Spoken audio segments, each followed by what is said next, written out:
Yes, yes, yes. It is the Castworthy Podcast, and we are back. Let's get started real quick. Things that have never been done, and that makes people uncomfortable. When you see a confident black man sitting up here talking his talk, walking his walk, coaching 75% African Americans in the locker room, that's kind of threatening. Oh, they don't like that. But guess what? We're going to consistently do what we do. I think it's important for us to get right to it.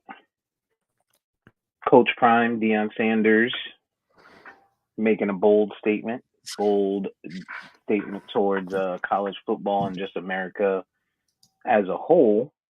For those who don't know, Coach Prime, Deion Sanders, greatest quarterback of all time to many. Corner, did I say corner? Cornerback. Yeah, you definitely said quarter. Greatest cornerback to some, greatest athlete to some, greatest football player, but to most, greatest cornerback of all time. Started his coaching career in college football. Took over Jackson State last year. Yep. Last couple years. Last couple of years, predominantly black team, and recently left and took an offer to move to Colorado, um, where he's making 29 million a year, or 29 million over the time of his tenure there. But he got scrutinized, and people questioned his decisions.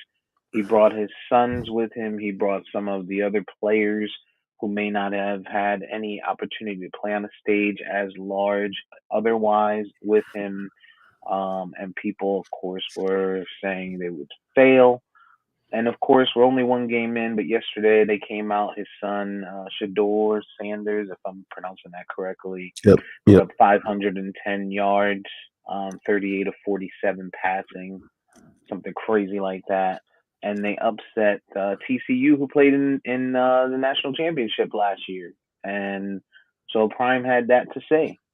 So EJ, you being the local college football connoisseur, what you got to say about that? Well, I mean, firstly, I was one of the people that, was coming from an HBCU standpoint, feeling like Dion was, benefiting from the black culture and using it as a stepping stone, and all of the things that he said about wanting to further the HBCU culture, kind of just felt like it was business as usual. But, like I admitted then, he said from the beginning he was going to go where the money was, where the best opportunity was for him to have a bigger impact on the game. So he went to Colorado. We understood the business part. And, hey, man, them boys yesterday, people said the roster wasn't going to be good. They said he wasn't going to do anything.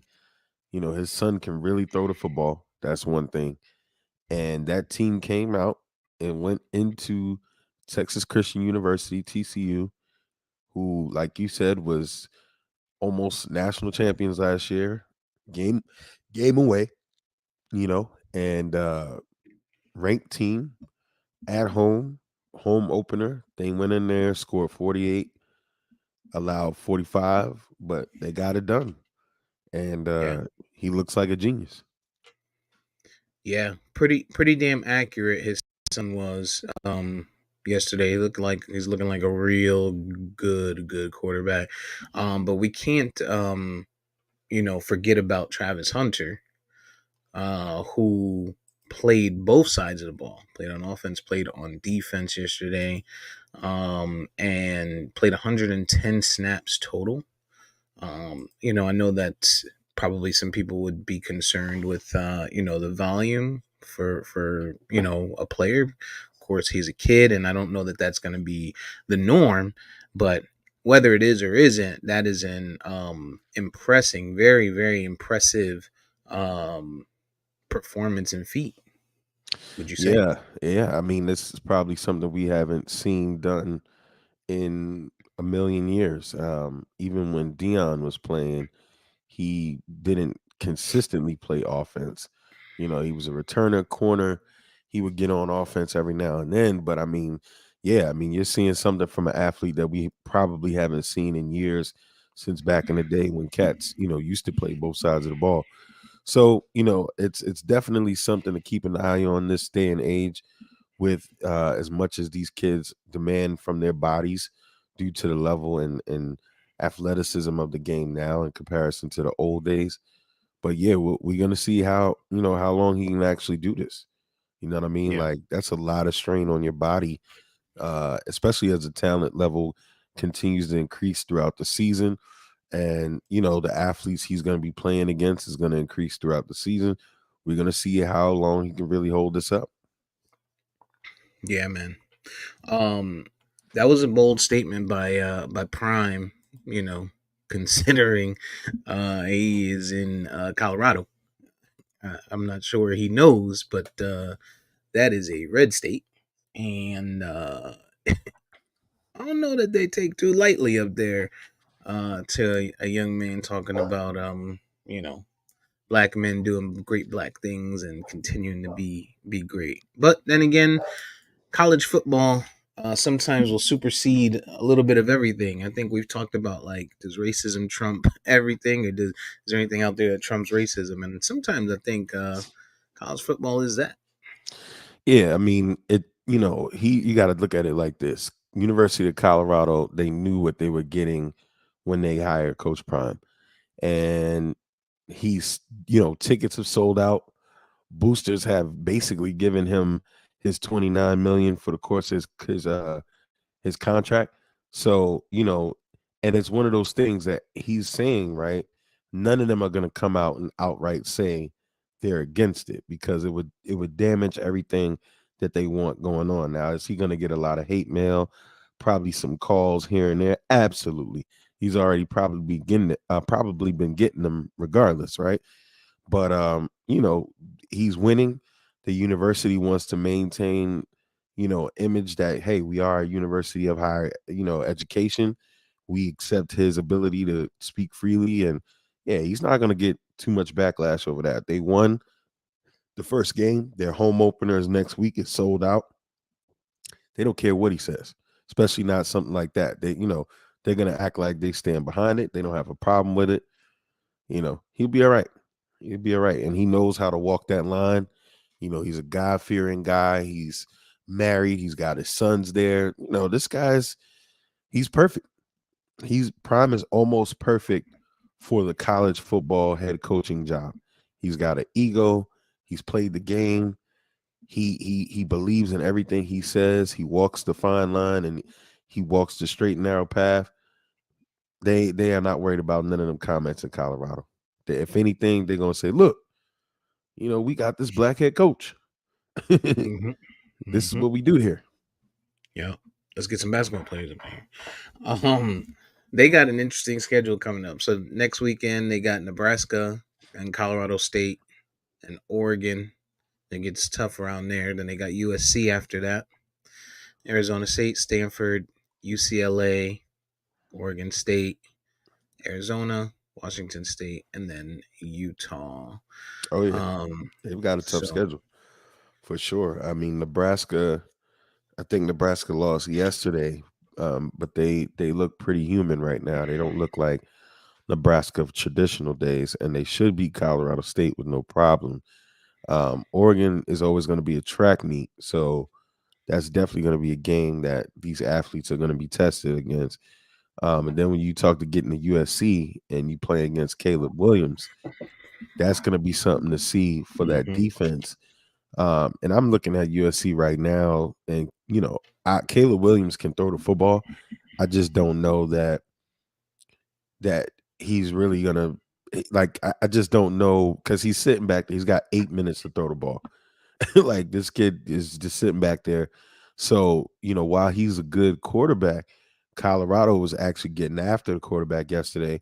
So that's going to be interesting to see what Prime's defense can do to put some pressure on Caleb Williams. But to end the season also with Utah, who, while Florida looked horrible and hasn't looked like the program of old, they won and dominated against University of Florida. So Prime has his work cut out for him this year. And listen, if he's successful this first season, what are Who you gonna be knows able where to he goes? what are you gonna be able to do with that man? Like, and all the Yeah, recruits he's gonna get, and mind you, because of the state of Florida and NIL, he can go down there and get these boys to come all the way from Florida to cold ass Colorado because you can't get any NIL money from Miami, Florida, Florida State. Florida's looking horrible. Miami ain't been the same. We'll see what Florida State looks like today. But I mean, Prime, that's a hotbed recruiting area for him. So if they succeed this year and all of the attention, all of the media coverage, everything they're getting laid out at the University of Colorado, you're going to see a big shift in recruitment, man. He's going yeah, to be up there with Alabama's and all those other guys. yeah. And there's a few things too, right? Shout out to Prime for thing number one, going through a lot of health stuff through this and still kind of pushing through, prepping through, and getting this team ready to go, and then being there on the sideline. The whole thing with his foot and all of that. So shout out there, but also he had Warren Sapp visit. And there's rumors that he may potentially put him on the staff.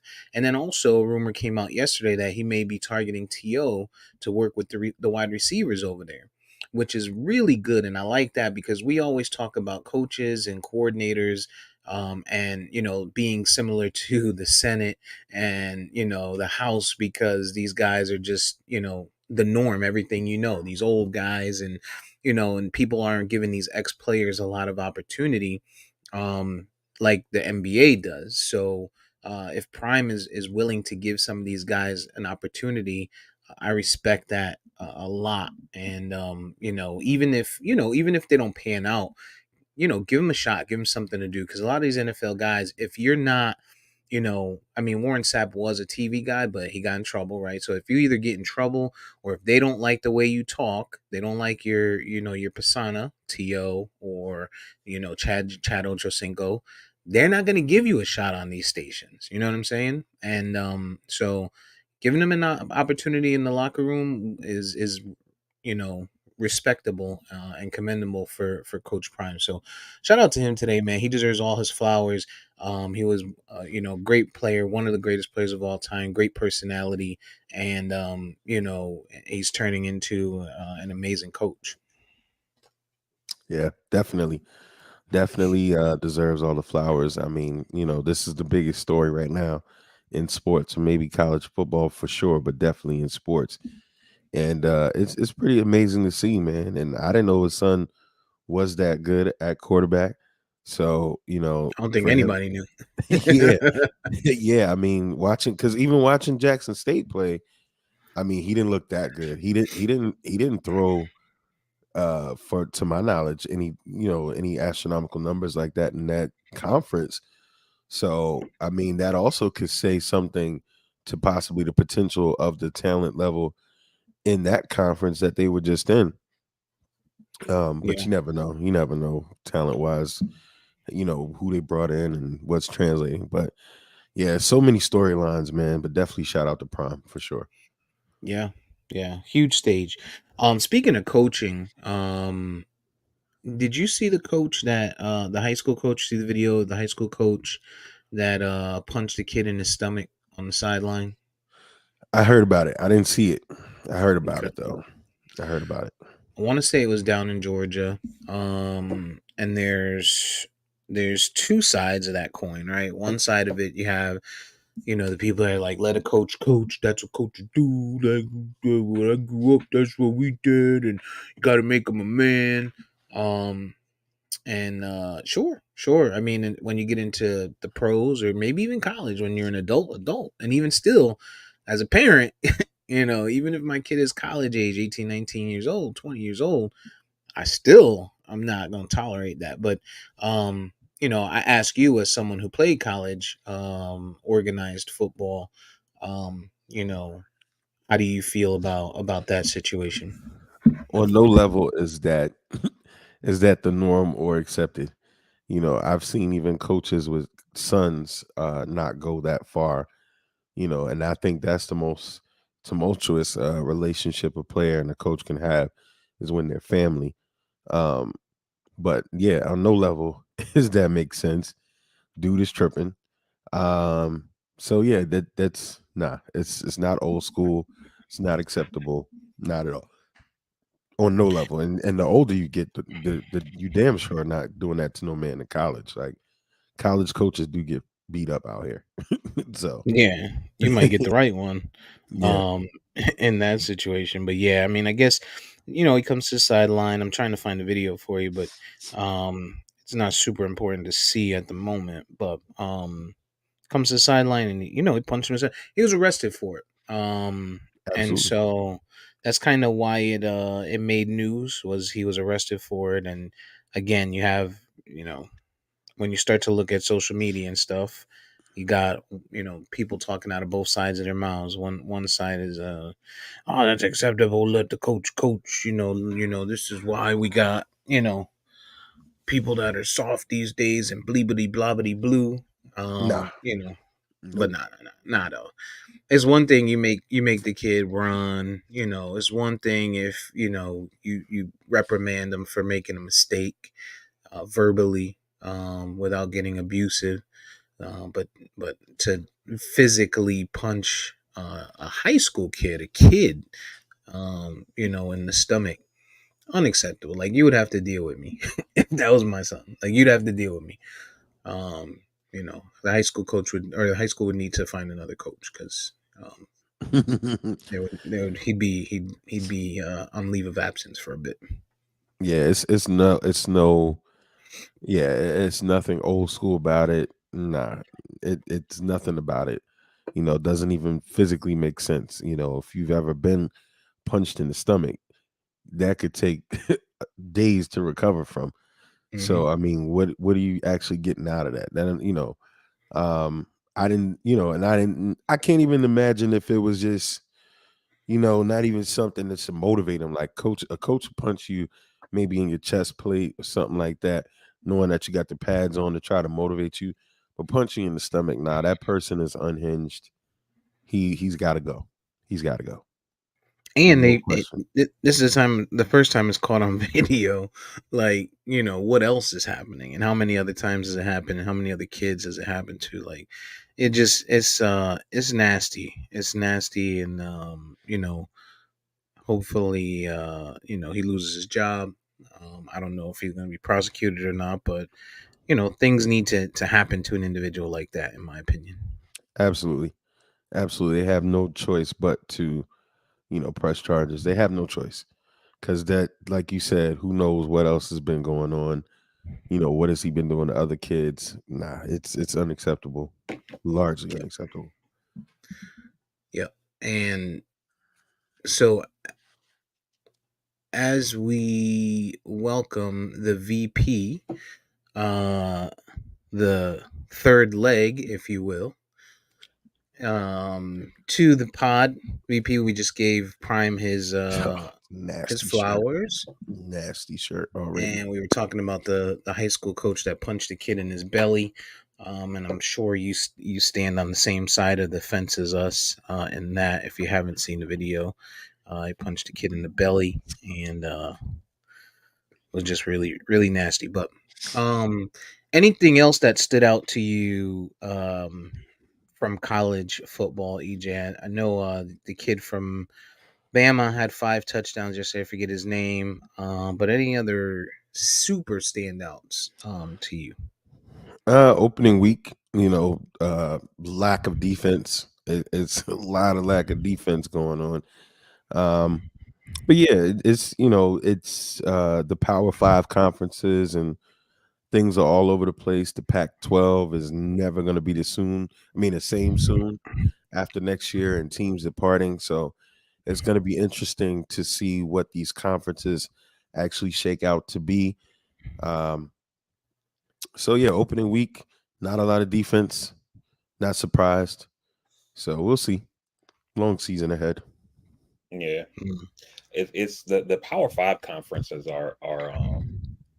I don't want to use the word interesting. It's they made sense, back in the day where it was like, the ACC was all these teams on the East Coast, up and down the East Coast. The Big East, same thing, teams up and down the East Coast. SEC were teams primarily in the South, you know, Pac-12 were teams in the Pacific region, you know, the Big 10, Big 12, etc., all Midwest.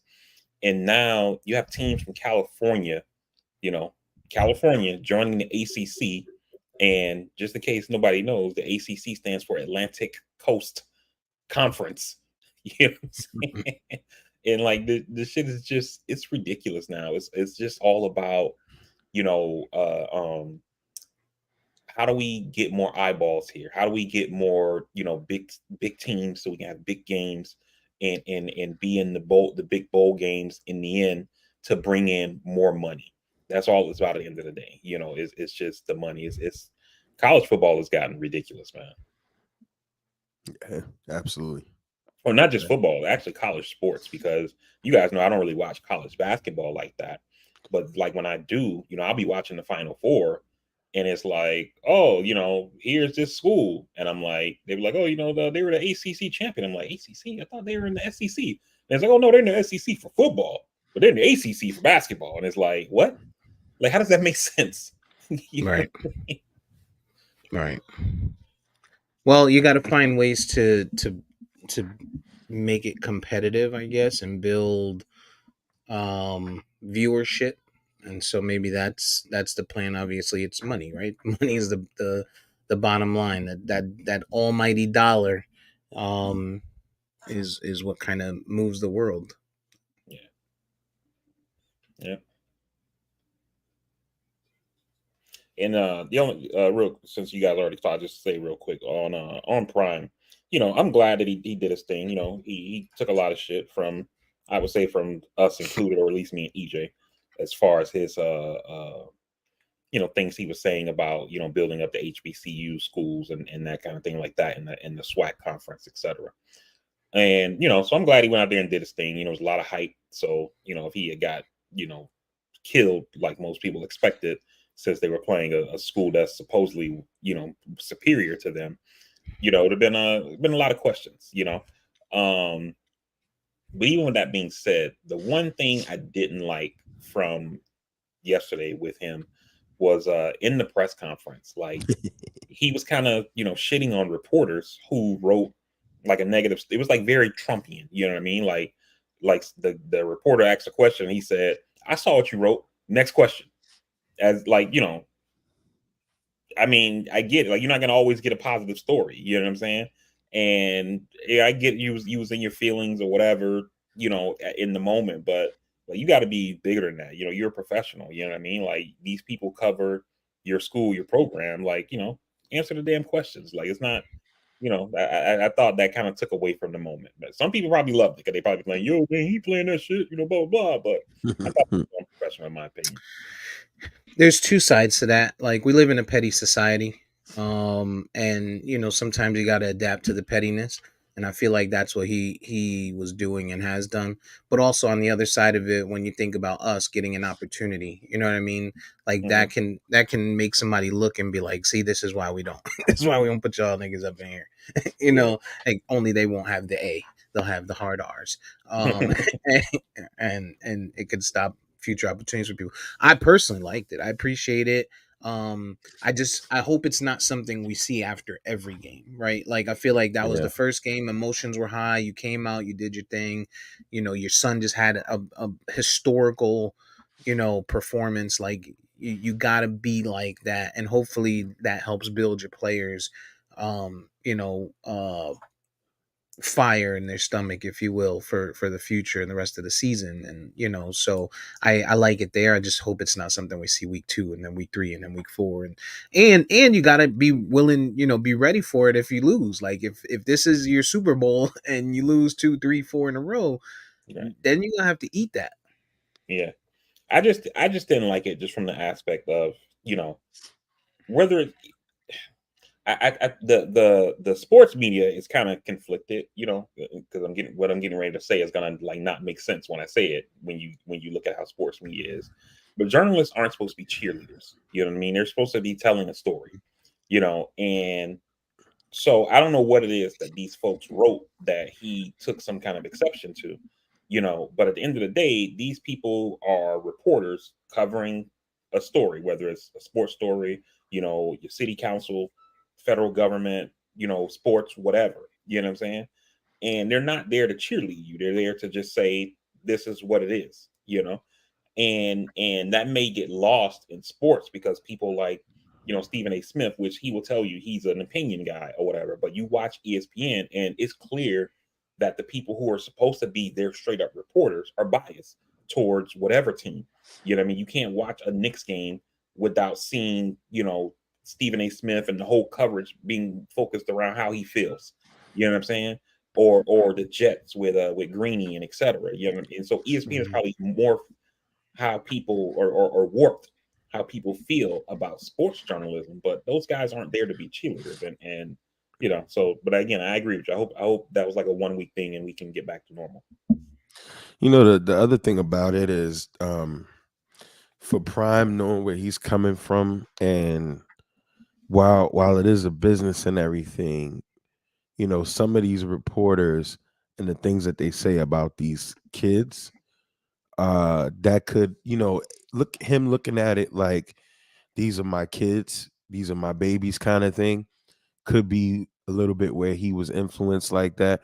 Because to all of what we said already, while we know what college sports is and what it's become, and the kids know, I think Prime still tries to maintain or has some kind of feeling to some degree that these guys, are more to him than that. And I mean, shit, literally, he's talking about his child, to some degree. You know what I'm saying? Two of them. So, yeah. So, I mean, when some of these reporters, because some of these reporters, let's also put the onus on them. Some of them are not professional at all. Some of them are hateful. They're saying things that are extremely unnecessary. Agreed. And for even for the professional guys, they have to endure it. I mean, and especially because they're getting a check, and we just know what comes along with it. But I mean, let's just be real. Reporters like Cowherd, Skip Bayless, Will Kane, all of these guys have taken things and pushed things to the letter. So I mean, that could be some of it too. But I'm with you. I hope it's not after every damn game. Like, come on, Dion. Like, you know what I mean? Yeah. Yeah, and that's kind of the point I was just making when I was saying like ESPN's kind of warped how we feel about sports journalism, because like even the guys you mentioned like Skip Bayless and Cowherd, they're not reporters, they're opinion guys. But when you watch news, especially sports news, it's just filled with opinion people. You know what I'm saying? And so now like the consumer don't know where the line is. You know what I mean? Like, am I listening to this guy because he's an opinion guy, or is he an actual sports journalist? So like Shefty is supposed to be a sports journalist, and I would argue for the most part he is. But Scott Van Pelt is also supposed to be a sports. They're straight journalist person, and he seems biased in his coverage. Like if you got a big name, he's gonna be giving you all the flowers. You can't do any wrong or whatever. Handies. What's that? Handies. Yeah, and so it's just they I feel like they need to kind of make a distinction, and I think that where ESPN really crossed the line with this is, I don't know if you guys remember, this was probably like mid 2000s, pre 2010, time frame, when they used to do those commercials with the athletes where it was like, hey, did you take my chair? Oh Or yeah. like LeBron was like looking for his chair, and like one of the guys is sitting in like the throne chair, and he's like, no, I didn't take your chair, I'm not talking about it. And Peyton Manning and all that kind of stuff on the commercials. And I feel like that's when they crossed the line of, we're not really journalists, we're here to be fans in suits. We're fans on TV. That's all it is. Yeah, and again, I blame a lot of it too on where we are today. These guys have already made it, but they still trying to go viral, right? So they got to have those wild ass takes, that opinion, and hope something sticks, because they need the ratings. Otherwise, you turn out like Van Gundy and the rest of these dudes that just got fired, or laid off, or whatever you want to call it. So I get some of it when you talk about opinion there, but nonetheless, man, looks like college football is going to be exciting. Of course, it's only week one, and it just we're getting to an age now where I remember being younger, and the old heads and my pops would be like, "Oh, I remember his dad. He was this guy." You know what I mean? And I think we're starting to get to that age. We got Dion's son in there, and we're starting to see it in the NBA like crazy. You know what I mean? So we old, man. We old. Get your blood work, yo. Yeah, facts. Um, but yeah, so NFL is getting ready to kick off. We got some fantasy drafts today. I got 3 today. And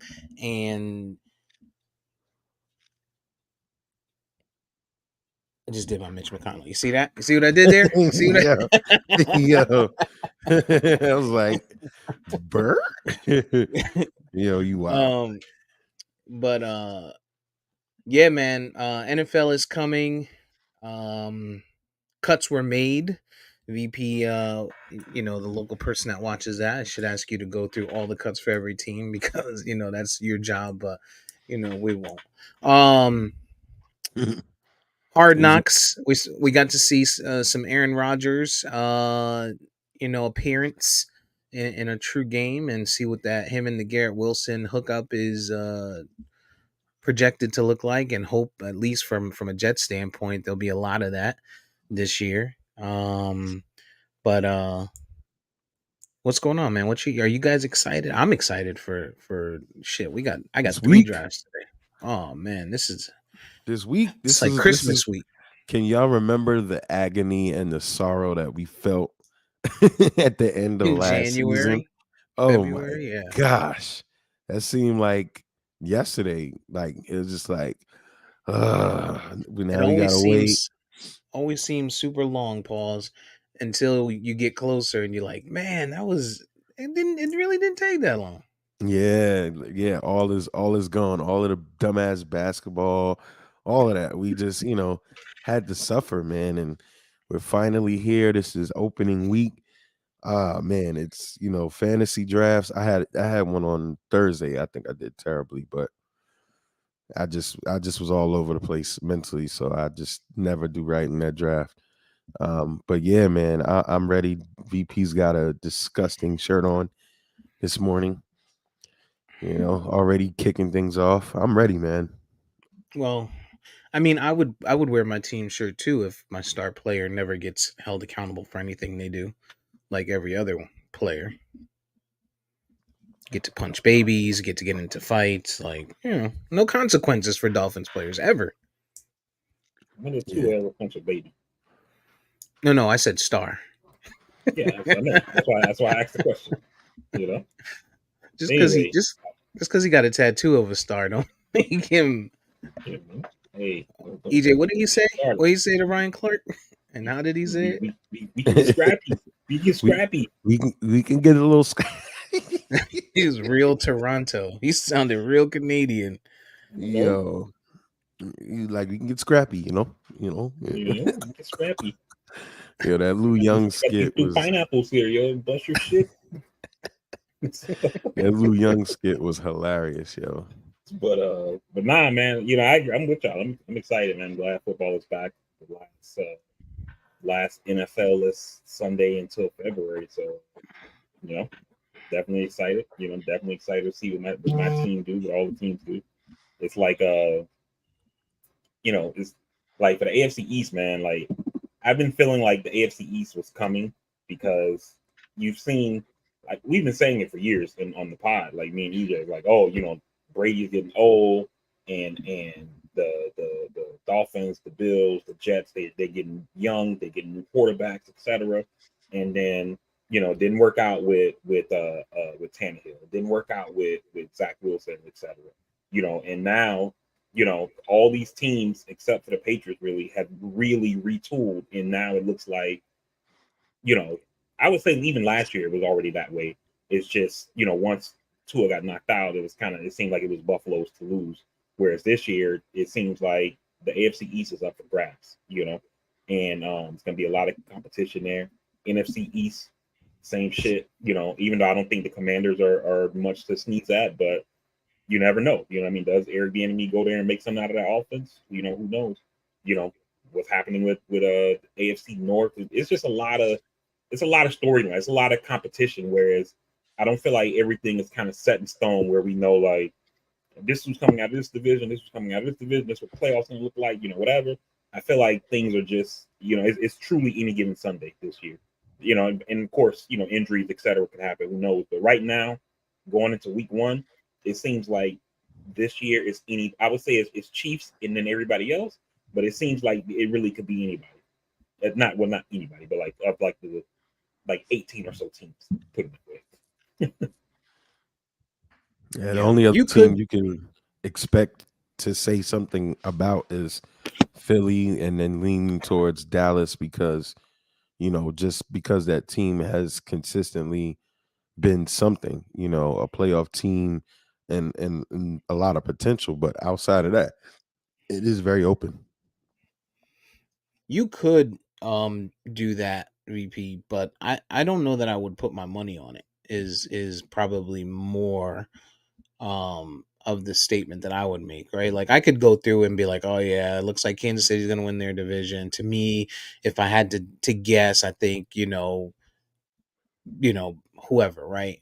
But when you talk about trying to put your money down on something, I mean, if you're talking about just making the playoffs, I think so. But if you're talking about making the Super Bowl or winning the shit, yeah, I'm with you, and I think it's gonna be a really exciting year. A lot of new places and new faces, or new faces and new places. And I'm excited about it. I wouldn't count out. I know you guys are looking down and frowning on New England, but I wouldn't fully count them out, man, because Belichick always finds a way to get that defense right. And now they have an offensive coordinator. So they brought in Zeke. I know Zeke is looks like his best years are behind them, but when you throw him with Ramondre Stevenson, and you got Mac Jones not having to throw the ball 40 times, hopefully there's a potential. Of course, the challenge for you guys, and the same as us, is going to be strength of schedule, because we play each other. AFC this year, the AFC North and NFC East are playing each other, and this is probably the best time for fans, but the worst time for the team's fans, because our schedules are so fucking tough. Yeah, you Yeah. can never count out Bill Belichick, and I mean we haven't we as a team were losing to Buffalo consistently until last year when we beat them at home, but we still haven't beat New England in like forever. So that's still one on our schedule that some freak thing happens. You just never know. But I think the Aaron Rodgers effect is pretty real for the sense for us, because he's finally a position guy, a leader that we just haven't had in forever, that is holding these guys accountable to believe that they can win. And we haven't had a quarterback. I mean, even when we went to the playoffs, we had Mark Sanchez, who, had talent, but unfortunately, because of Rex Ryan and his lack of attention to offense, that kid never grew. So we really haven't had a quarterback since Chad Pennington, maybe. Fitzpatrick had a great year, but I mean, even when we won 10 games that year, it wasn't enough. But I think the last quarterback that we had that was a real leader was Chad Pennington, and he got hurt. So, I mean, we'll see, man. We'll see. We'll see.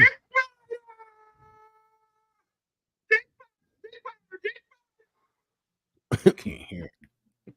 You can't hear it. Glad you can't. What's So what's your takeaway from the Did you hear Aaron that? Did you hear that Rodgers? shit? No, we couldn't hear it. EJ heard it. I can hear what he was trying to be. Yeah. What's your takeaway from Rodgers getting into his little spat with the Giants defender? He was absolutely right. He was absolutely right. This kid is preseason. He's released the ball like an hour ago, and you over here doing some dumb shit. Like, nah, come on, man. Like, come on. You just don't do that. You don't do that. You gotta have, no matter what or how you feel about Aaron Rodgers, you gotta have some respect for yourself, because it's not like he had the ball. You doing some dumb shit. You gotta have some respect for the legends, man. Like this, it's preseason. Stop it. He looked real stupid. Yeah, I Yeah, think but in that same game, like we just see yesterday Randall Cobb got fined for crack black block on somebody. He ain't have shit to say about that. So it's like I thought it was a good block. No, but Rogers Aaron fired up Rodgers did Cobb. tell him. He was like, He that was a fired up bad block. Cobb. He's like, He said, "Yo, yeah, this he was ain't like, 2014. You tripping?" I think he was kind of joking there, He was but joking, man. To Cobb's credit, he said he forgot that rule changes came into play, and he thought the guy was making but He this is forgot. Like you haven't been able to crack back since like fucking 2016. But right, but but it's I mean, let's say not that was the act of crackbacking. It's that it's where the guy is was facing, where he says he thought he was facing at the time, right? Like that's to and it me, was I in the think, active field of play. and it was But moving, yeah. what this dude did, Rogers threw the ball off like 5 to 10 seconds earlier, and he went out his way to do some dumb shit. Like he just looked like a nutcase. He looked like one of them guys that you're not gonna make the roster, and you just look stupid as shit doing it. And only thing I can say I'm Nah, more he gonna pissed make off about. Only thing I can say I'm more pissed off about is that none of the O linemen came over to intervene earlier. That's the one thing I was pissed off about. these kids are Yeah, weak, man. They're too busy out there dancing and shit. yeah, I noticed that a lot in the NFL. Like you don't really see even like when you watch quarterback when Mahomes is getting at it with going into it with was it Bosa he got into it with? Nah. It was the kid Um, from the Raiders. Fuck's his name? All the tattoos. I don't know, but go ahead. I know yeah, what you're saying. and like none of the like like Crosby. Mahomes is like Crosby. There you go. And Mahomes is like, dude, what the fuck, man? Blah blah blah, and they're in each other's face. And I mean, Mahomes is going off. The other dude is like, dude, like it was like they're not like Mahomes is arguing, the other dude ain't.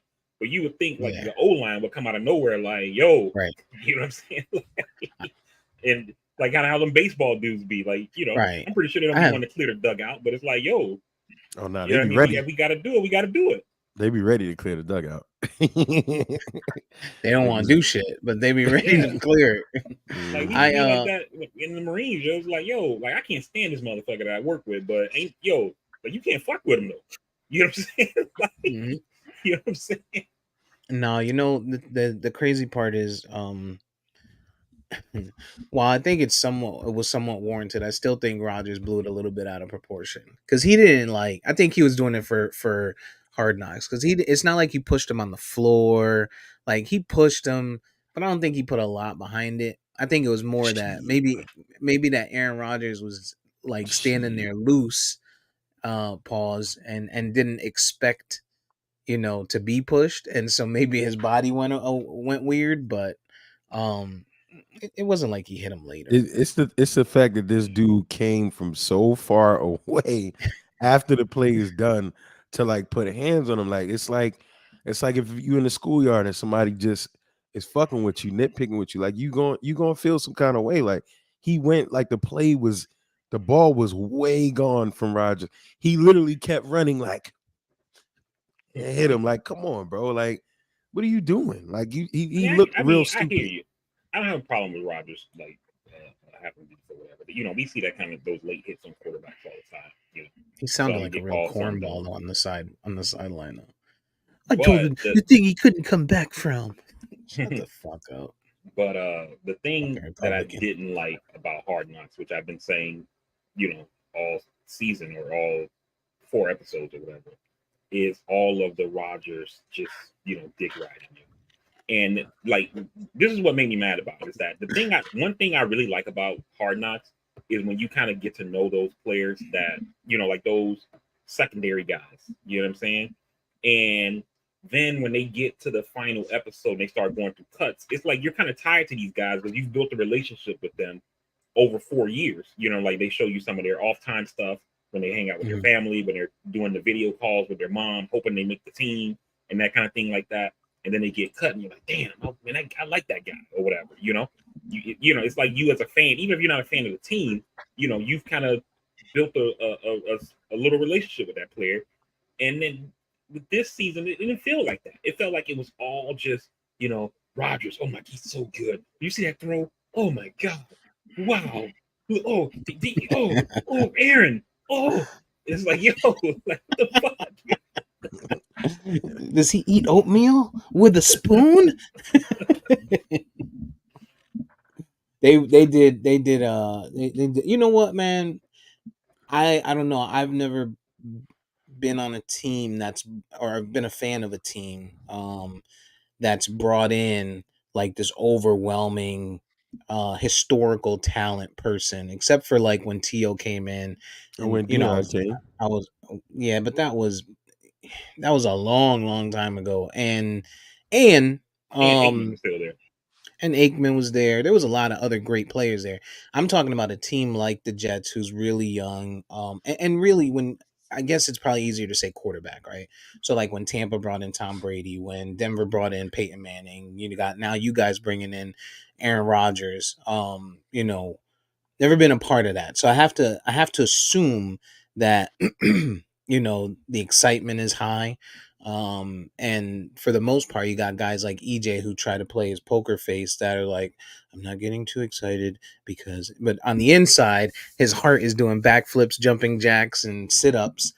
But on the outside he don't show, because he can always say, I told you, that's why I wasn't I getting knew it wasn't excited. going to go well. listen, That's why I listen, hate the Jets, and I y'all hate the Jets forgetting, media, and I hate the owner. I hate the y'all radio forgetting. shows. I And never hated I hate on him. Rodgers too. Wish they would have hit him harder in preseason.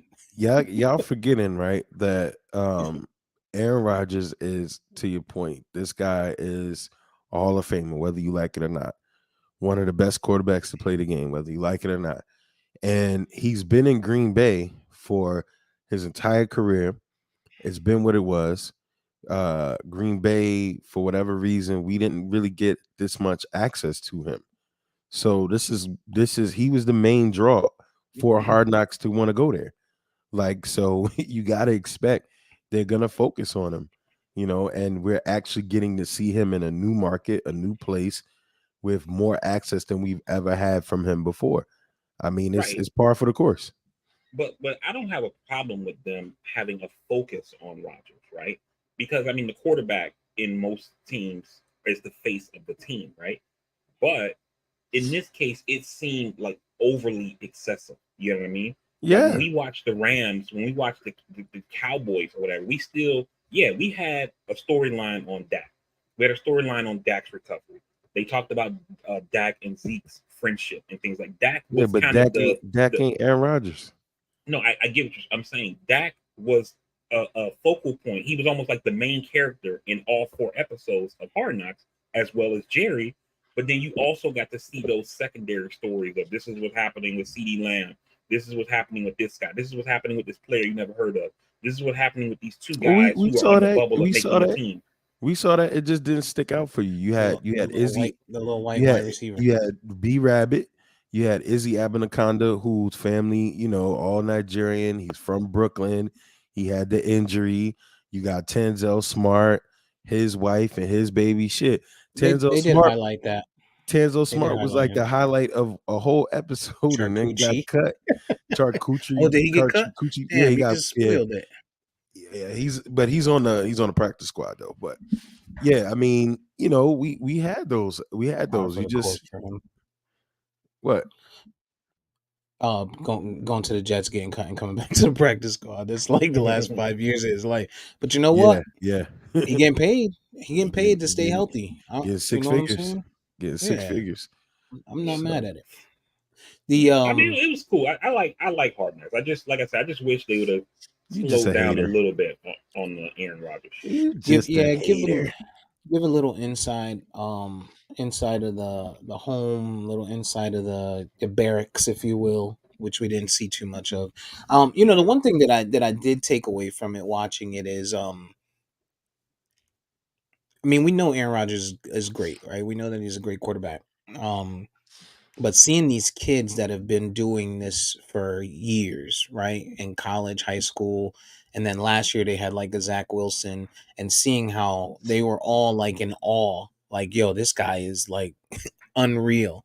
Um, I liked seeing that. Like, I get it. It seemed like dick riding, but it also tells you how different it is when you see somebody do something great versus just being, average. And one thing I'll say is VP forgets that, all the dick riding they did when LeBron got to Miami, but he'll never talk about that.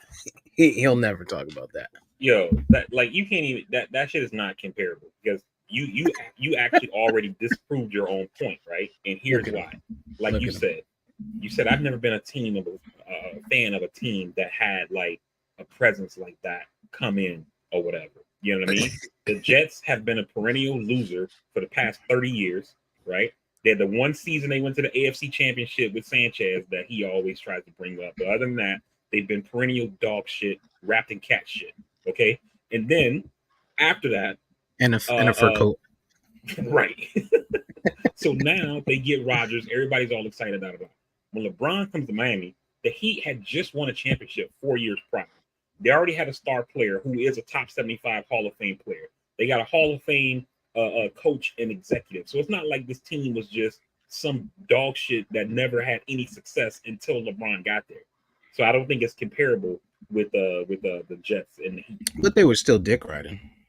How is it not comparable? Not 4, not 5, not 6, not because 7, like I said, not 1, not 2, not 3. LeBron came in 2010. LeBron came in 2010, right?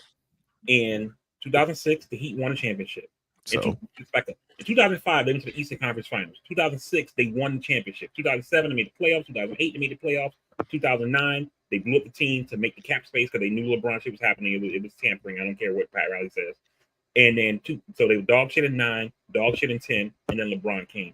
But it's not like this team was not used to success. Like, come on, Doug. That's even worse. That's even worse that they dick riding. Act like you've been there before. At least the Jets have all the reason in the world to feel that way because we haven't won shit. So yeah, thank you. I'm excited for Garrett. I'm excited for Garrett Wilson as a person, like not as a fan, not as like anything, but like just seeing this guy, like he looks like he's super excited to have a great quarterback and a great opportunity. And when you see guys that are talented like that, sometimes their talent can get tossed away because they don't get paired with a good quarterback, and it's years upon years, and then by the time maybe they do, they're old and washed or whatever. Or you got guys that, I'm trying to think of wide receiver or just players in general. Look at the Barry Sanders effect, right? Like you get put on a shitty ass team with no other opportunity, no other talent on your team, and it looks like your career is shit. No matter how good people say you are as an individual, you still, your career gets kind of glossed over at times, and you get compared to some people that are not as good as you. So I'm excited for him, for Gary Wilson. He's a young kid that's going to be coming into his prime with one of the greatest quarterbacks to ever play the game. So I'm definitely excited to watch that kid play. I'm excited too, and for the reasons that you said, Steve, but also for selfish, bias, team reasons or whatever. Because now Garrett Wilson's going to go out there and be the star that we see he could be, with a great quarterback throwing the ball. Going to catch a lot of passes, a lot of yards, going to get a lot of touchdowns. In practice, he's going to have Sauce, who I think is overrated, but nonetheless, it is what it is, right? Who he's going to get defended by. And it's going to be iron sharper than iron. And then next year, they're going to blow up the Jets cap. And they're going to have to dismantle that team. And they're going to go right back to being dog shit, wrapped in cat shit, covered in bullshit. See, we have a competent GM, and our cap is not going to be a problem for the next 4 years. So it's okay. Yeah, I think y'all got a little bit of money. It's the Aaron Rodgers stuff that can throw it off. But we got $20 million. You forget Aaron Rodgers restructured his contract. We don't owe him all of that money. Yeah, but that's going to catch up eventually. Take it from me. Like, I've seen it happen with Romo. I've seen it happen with everybody. But nonetheless, I don't think it's next year. I think VP is a little bit ahead of his time. But it's potential to happen in the future. And when it does, just call Jerry, man. Jerry, no, I didn't say next year. I said after next year. Listen, again. Because after next year, Sauce and Garrett are both going to be extension eligible in the same season. Again, majority of our Quentin, the majority of our guys probably going to be year 3. So majority of our guys are under contract. They're young. It's all good. I'm just saying. You're right. It's okay. It's okay. Give me y'all gonna have that problem with Cheetah and Tua. No. Everybody that he signed. What you gonna do about Tua next year? Because this is his option, every right? every contract that Chris Greer signed has been 4 years and for whatever money, and he put all the guaranteed money in the first 2 years. So Tyreek, we can walk away from him after this season. All those contracts we signed, we can walk away from all of them after year 2. So, are we going to walk away from Tyreek? Probably not. But if the team wants to, they definitely can. He's already after this season, he would have been paid his guaranteed money. Give me your bold and bolder prediction for the NFL season this year. Start with bold, and then we'll come back around to my bolder. bold prediction. Right. I hadn't even considered this, and I heard somebody say this, and I was convinced. And I don't like it, but I think Dak Prescott could be MVP. That is bold. That is a bold prediction. It could happen, but it's bold. And here's why. Right. One, the MVP now, we know it's going to be a quarterback. Right? It's not like it's a league-wide. Anything else, yeah. Right. And so one of the things you're going to have to do to be MVP is you're going to need to win, 12 plus games, probably more like 13 plus games. Cowboys can definitely be a 13 plus win team this season. So that already has one box checked off. If they win 13 games, you have to assume Dak is doing some shit. You know what I'm saying?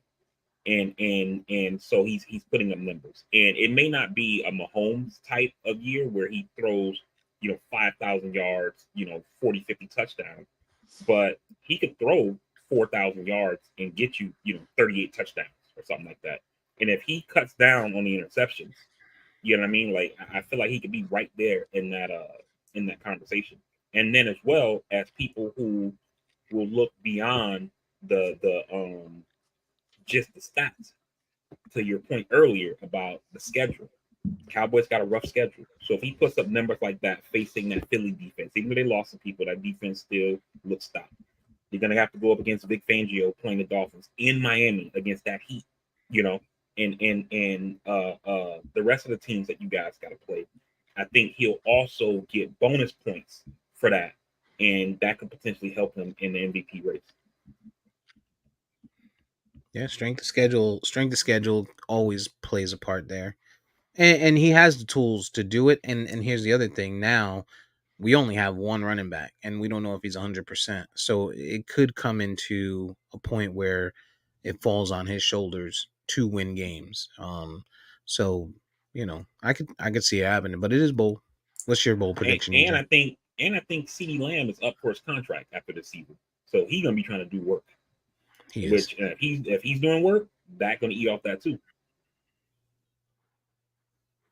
Yeah, I'm drawing a blank. I don't really know that I have a bold prediction per se.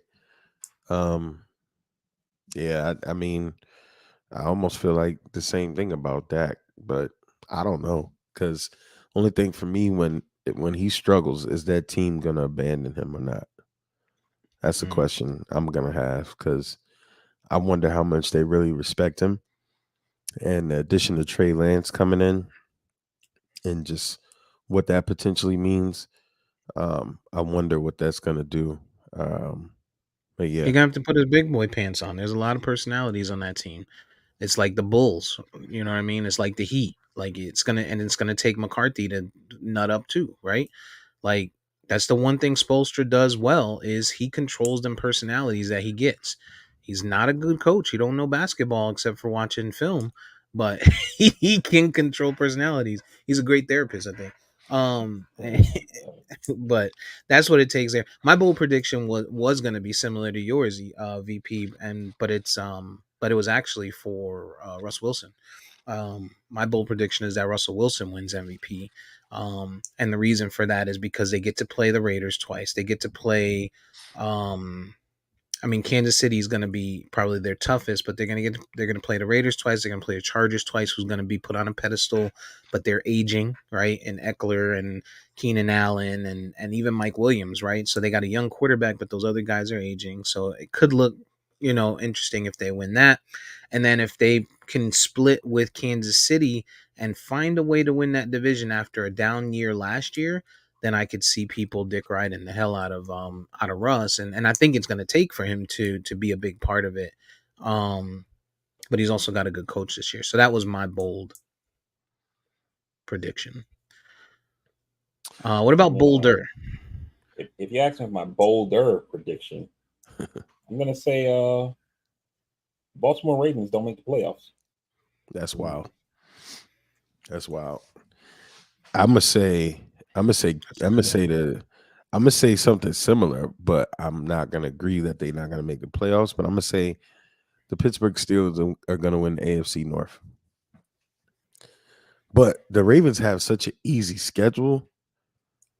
It's nasty. I think the only thing that's really is in their way is if Lamar doesn't get healthy, doesn't stay healthy. OBJ we don't know about, and their running game. But yeah, their schedule is so easy. It's nasty. That whole division has a pretty easy schedule. You know what I mean? Because Yeah. they all play the same shit. But right. But And the Ravens, I think, have the easiest. I think the OBJ thing is kind of being, people look at it like, oh man, they got him. They never had a legit receiver since Lamar's been there, et cetera, et cetera. Yeah, this dude's 32. You know how many receivers in the league is 32? I think 4. There's a reason for that. You know what I'm saying? And he didn't play all last year. I was gonna say, not only is he 32, he's 32 with 2 ACL tears. Right. So it's I mean, I wish him the best. I like the guy. You know what I mean? So I'm not hoping that he gets hurt or anything like that. But I mean, at the same time, the same way we see this trend of running backs not being paid and them kind of downgrading the position, et cetera, et cetera. There's a reason why there aren't players at the position of wide receiver that are over the age of 32 in the league. You know what I mean? And so, we'll see. Yeah. I think I like OBJ, man. I hope they move him to the slot.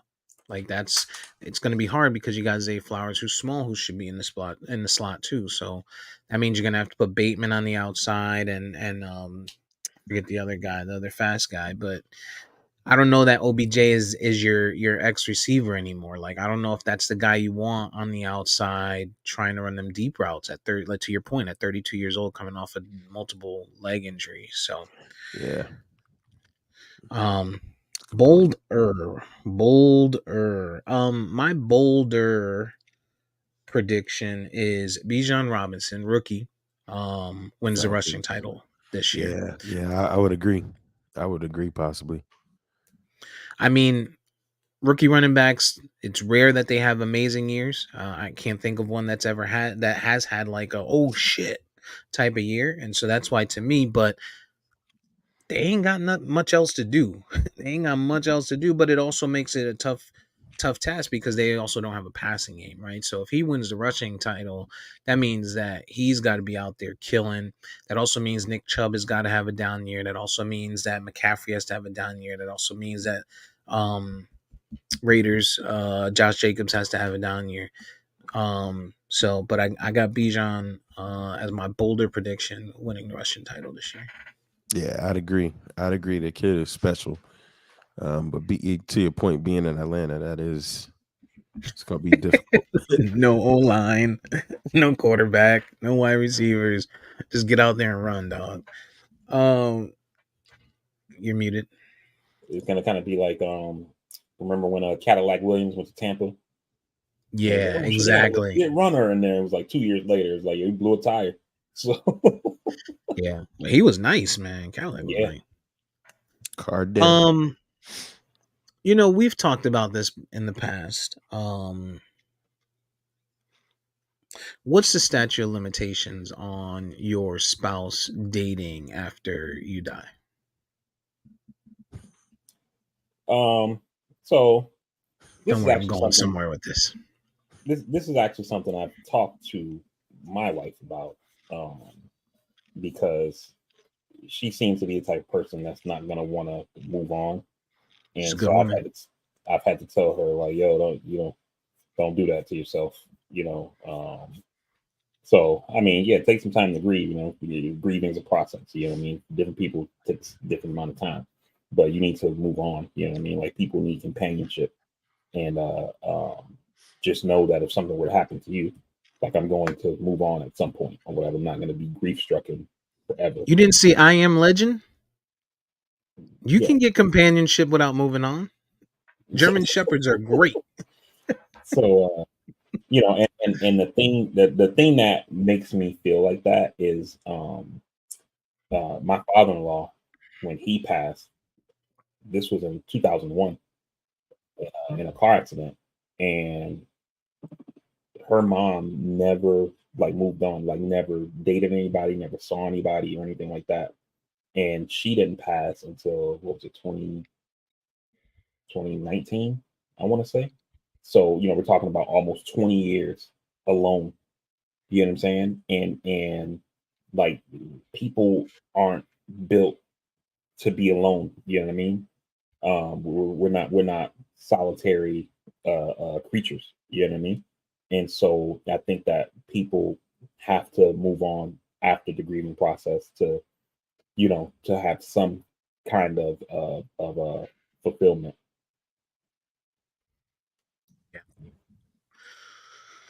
EJ, I know you're not married today anymore. Can't Wait, can't answer that. but are you still Move along going? amicably. Move along amicably. Oh man. I'm going somewhere with this. So let me tell you where I was going with that question. Since VP serious us out a little bit. Derek Fisher need to be punched in the face 37 times. This dude is scumbag number one. Like Derek Fisher is a scumbag. So we know he did what he did with Matt Barnes' wife, right? Which whatever, man. That's just a relationship. But it's been rumored, and of course this is rumors and hearsay and tabloid potentially. But there's pictures. So, it's just what you make of the pictures that he's been hanging out with Vanessa Bryant. And so I started to think to myself, I'm like, Vanessa Bryant, should she be moving on right now? Right? Like, should she be moving on? And it's tough because this is Kobe, right? Like, if Vanessa Bryant was Melissa Johnson, and she was just, the mechanic's wife from down the street, but she's so high profile, and I guess it makes it a little bit different. So that's kind of where the question came in. And we were having this conversation at work, and first of all, Derek Fisher is nasty if that's true. But do you guys feel like, Vanessa Bryant being the high profile that she is, like, should she be moving on to a star? Should she be moving on to, like, what would you think the world would consider acceptable that she wouldn't get killed for? So looking at the situation first, let's put the time frame. It's been almost 4 years since Kobe passed. It don't seem like that long. He loomed so large, right? That it seems like it just happened. Like people probably can remember exactly where they were when they heard the news or got the text or whatever. I'll go on record but to it's say been she should be still flicking the bean at 4 years. Proceed. But this coming January, it'll be 4 years since the accident happened. So Rest in peace, Mama. There's a grieving process, right? And this is what I assume happened, right? I would have to assume that if the rumors are true and her and Derek Fisher are in some type of relationship, situationship, whatever the thing is, right? That it probably didn't start from a place of malice. It probably started from just, let me just check in on her. And then you start spending time and you start developing that relationship, and the next thing you know, things happen, right? And just to kind of give you another real world example of this, I know, you're gonna, make a joke out of it, Steve, but the thing happened. Remember when our man, Hunter Biden, started messing with his deceased brother's wife, the widow? Bruh. Bruh. Now, let me say, I I think think the that is a joke bridge writes too far. itself there. I think that's a I bridge think too far. right. He must have been on crack. You got to be on drugs to mess with your deceased brothers. Yeah, dog. But I think it's just one of those like proximity things where No, like you're spending time just because you're trying to make sure the person's good, and then spending that time you start to get close, and then whatever happens if they actually are involved with each other. I think what this is a makes good conversation to have with all your friends, so you know who not to fuck with no more. Like if you think like Vari, like I don't want you around no more. I think it's even more nasty because it's Derek Fisher, and we've seen what he's done to a teammate, who was alive. So, and then it's like, okay, has he tried to take advantage of her grief to get in there? Um, so I mean, we don't know that guy personally. We You, can you just don't need assume, Uber Eats. I'll drop it off. yeah. You need me to get the mail? And then at some point, you got to be thinking like, damn, is Kobe looking at me doing this shit right now? He's on his way over there. The tire goes out. Engine cap breaks. Like, damn. All right, VP Kobe. don't believe VP. Yeah, VP don't believe in that because he don't believe in spiritualism or God or anything like that. Yeah, but I mean, but I mean that's how that stuff happens though. Like Mhm. to like Steve with the Uber Eats or whatever. It's like yo, like you like in the process of like looking out for them, right? In the You and early the kids part. need something. I know y'all got maids and butlers, etc. But I can Right. bring it to you. Right, because Right. it could be one of those things where like you don't Wait, you want to have a be light around those bulb out? people. You have a light bulb out? No, don't worry. I'll come over and take care of it. Right, it could be one of those things where it's like you don't want to like both of y'all just recently finished watching Sopranos. I've seen it enough to just kind of know what happens without having seen it in a couple years. But like the way You talking that about Jan Carmela? has moved in on Bobby, Oh, like he's going through the grieving process. People are bringing food over and checking on him and stuff like that. And the next thing she done got booed up with him or whatever. Even though I thought hers you was a was little gonna more say. sinister than that, but still. I thought you were gonna say Carmela and uh I forget his name every time. Furio. Furio, Yeah, yeah. Furio. Um. All right, so this is the conversation I had at work because I had time to prep for it, so I'm gonna drive it a little bit. So one, Vanessa Bryant, she can't date anybody high profile. Like she can't. It'll never be accepted. She's never gonna. Let me take that back. Let me because I see VP making faces already. This is not an opinion of mine. This is not my thoughts as me as a person. This is my thoughts as somebody analyzing a situation. um she's gonna get killed if she dates anybody high profile, right? So when I say she can't, I don't mean she can't like I'm saying she can't like if she wants to have a peaceful ongoing life and relationship with somebody, it can't be somebody high profile, at least not an American.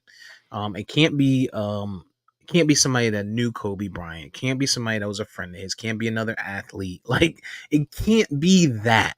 But on the flip side, it also can't be like Joe from down the road that only got 20,000 in his 401k, like because then people are gonna be like, oh, she out there spending Kobe's money on him. Like I don't know how she wins this, like how she can win in this situation in the public eye, not in Steve's eye, in the public eye. I She's think she damned if gets she killed do. no matter what she does. She's damned if she do, damned if she don't, because the Kobe stands and the lure of the Kobe. She's got to get with Diana Taurasi, the white mamba. She has to go from the black mamba to the white mamba. That is it's the only way. It's acceptable. It's not acceptable. I I got mean, I'm gonna it's go ahead. nothing. just I got nothing. I'm gonna go ahead and Mitch real quick. I hear. I mean, I hear what you're saying, man. Like it's just it's one of those things where it's like I feel like this is one of those things where people look at the situation outside looking in and they're like, man, if that was me or my girl, better do da da da da. You know what I mean? But I mean, at the end of the day, man, like I said earlier, people need companionship. The heart wants what it wants. you know, and you never know like how you're gonna feel about a person. You know what I mean? Dog. Like Derek like Fisher has always looked at Vanessa Bryant. Like, let's be real as men for once. Like, just for once. Like Vanessa, like, come on. He He might has have been. always He might have been now there I'm when Cole messed up in Colorado. right. So we know Derek Fisher to be the scumbag that he is, right? And so if he's already done that once with Gloria, he has always looked at Vanessa Bryant. Like if I'm on scumbag time, like I'm on scumbag time. You know, you got your handfuls of people, your friends, your aces that you would not scumbag time on. But you got like those co-workers that you might meet that you eventually go to Applebee's and maybe bump into them with their wife and you like, oh, you know, and I think that's more Derek Fisher's speed, but I think that's his speed with everybody. Like he's a scumbag, yo.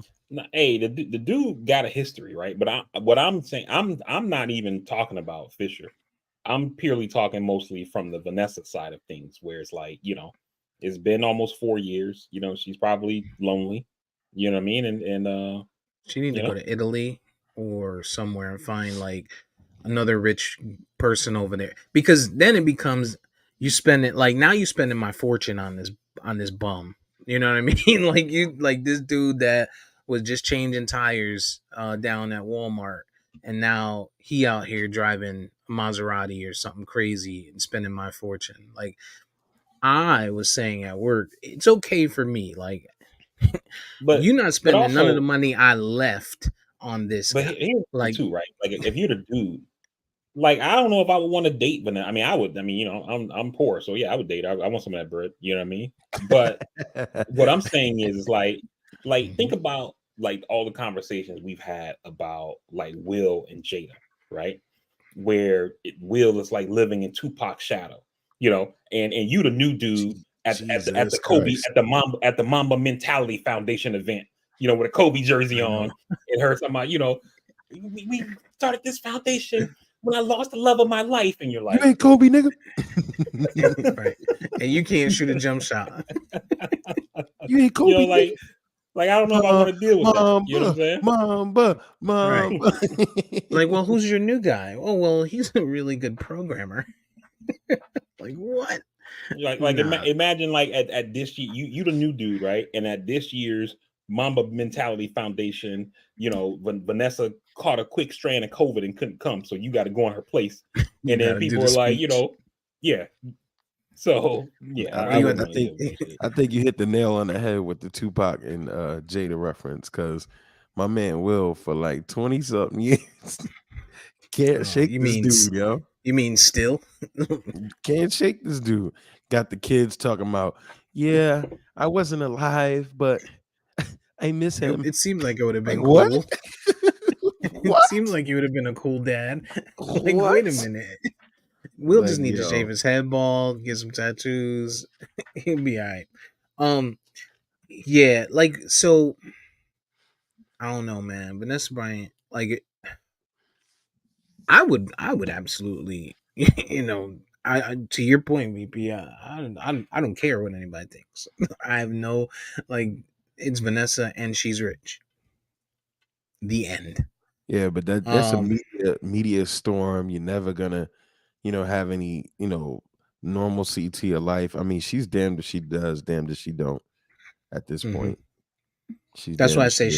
she needs to go overseas and keep the affairs overseas for her own, because it's not so much the fact that people are going to talk about it, it's that they're going to talk about it and then they're going to compare it and then it's going to make news and it's going to be on social media, then they're going to side by side it with Kobe Bryant's face, and now that's going to put her in a really bad place, you know what I mean, and it's going to make it a difficult relationship, it's going to make it Yeah. mentally difficult for her. Like that's what I'm thinking when I say she needs to kind of be on the outside, but um The other thing she you know could do as well, and I don't think she should have to do this, but I get the point that Steve is making, how like just regular folk act. I don't think like regular media would be doing this, but you definitely could see social media getting out of pocket with it or whatever. But she could like get out of Twitter. LA. You know what I mean? Like instead of being in like these big like media centers, Hmm. maybe move to be in a spot like Atlanta, but at the same time, like this is where Atlanta's her bad. kids were born and Yeah, raised. Shaq's This there. is where her this is where her And her, Shaq her is scum. husband this is where her husband and her kid are buried at and stuff. You know what I mean? So they're not Yeah. gonna leave LA, but that that could be an option as well to kind of tamp down on some of the things that Steve is talking about, because even in a place like an Atlanta, for example, you're not as visible as they like Shit. in Atlanta. They no, what I mean is like in LA, they literally have tour buses that are doing tours of your neighborhood so people can know where you live, and there's paparazzi everywhere and stuff like that. Everywhere. Yeah. And that kind of culture doesn't exist, or doesn't exist to that extent in a place like in Atlanta. She got to go to Wyoming. South Dakota. She got to South go to the Dakota. Kanye Ranch. Or she go to Hawaii with Tua, where they talk like Canada. She'll be all right. You get scrappy. Yo. We can get Get scrappy. We can get scrappy. Yeah, man. So that was just something that I was thinking about when I saw the rumors that surfaced. Just kind of interesting. Speaking of ex-wives, Kanye West was just getting topped off. There's a picture of him allegedly Oh, getting oh no, topped. he was getting topped. Well, so people are saying in that picture that that's his cakes, but the original picture that came out that day, it wasn't brown in between the jacket. It was like a grayish, like it almost looked like, and like you could see that those were underwear.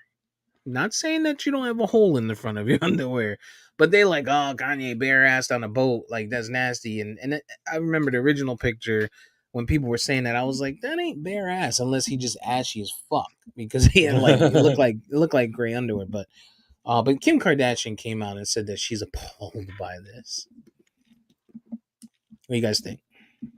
Well, when I first heard that Kim said something, I actually thought it was a joke. I thought it was one of those things where like somebody made a meme, like to kind of say like, oh, Kim is Yeah. saying she's appalled, because of the whole like sex tape with Ray J thing or whatever, right?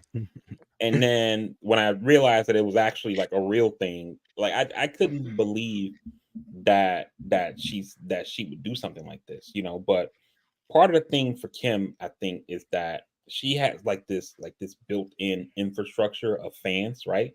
Kind of like the Beehive or the Barbs or whoever, the Beliebers or whatever they call themselves, believers or whatever, and these people are constantly shooting her bail.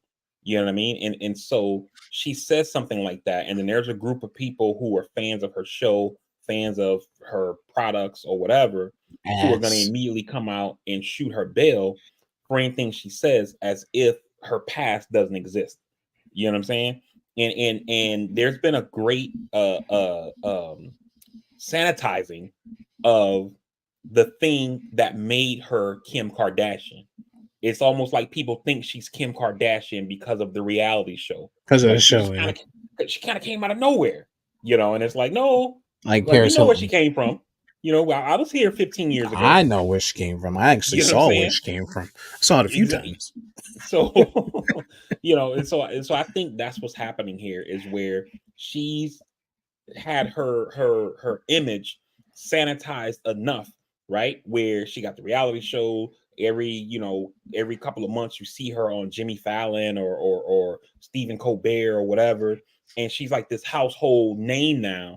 And it's like, why Kanye putting her through this, kind of vibe. Whereas it's like, yo, like this bitch is low key a D-list porn star.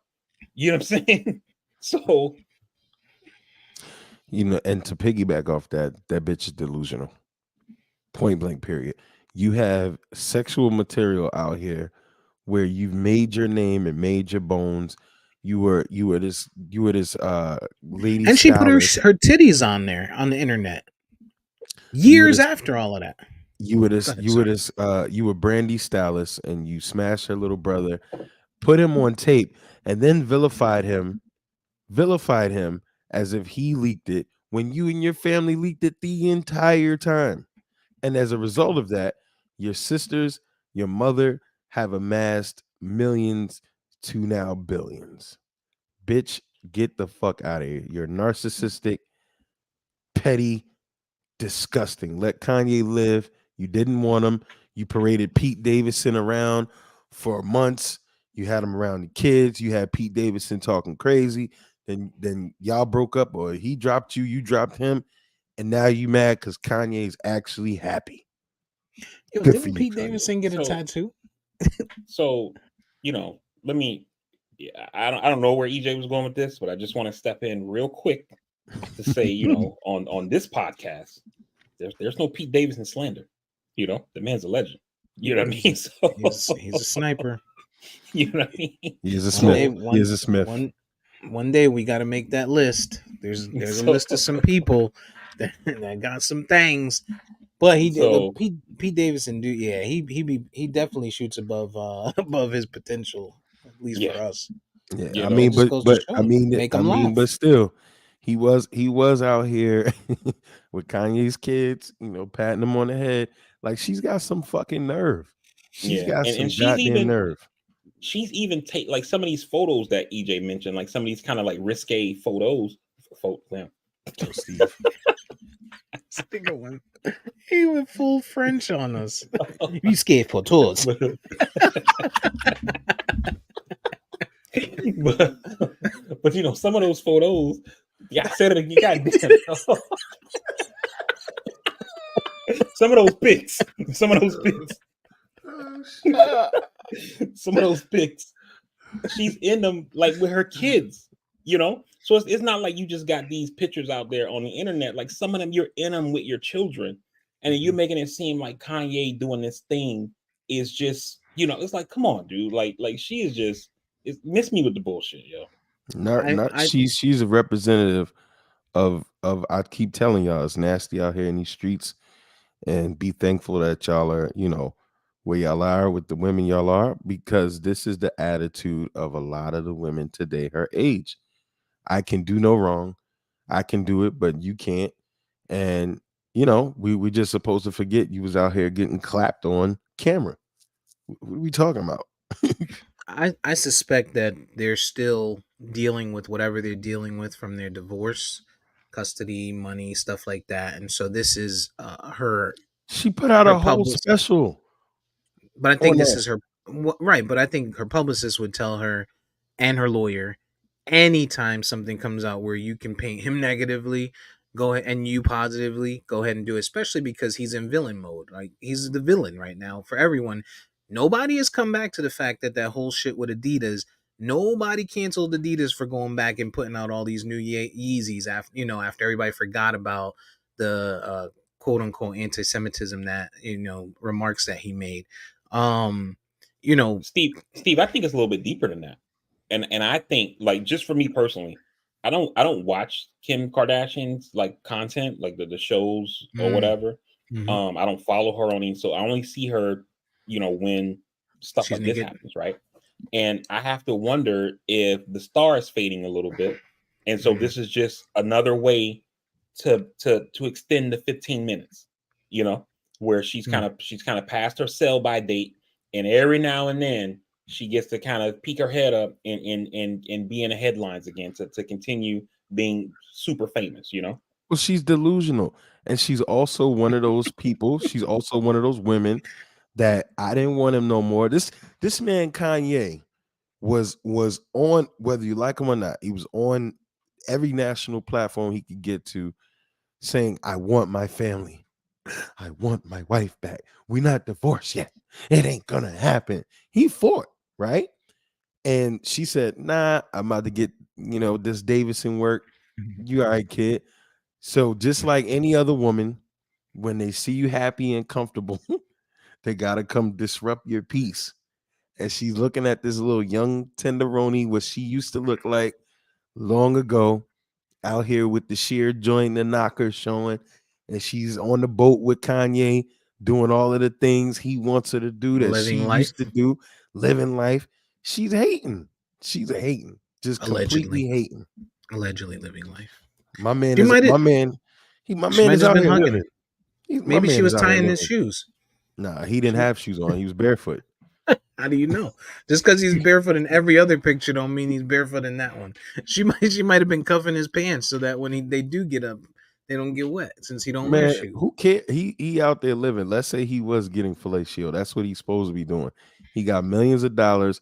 He's living unapologetically. He out there in Italy living his best life. And guess what?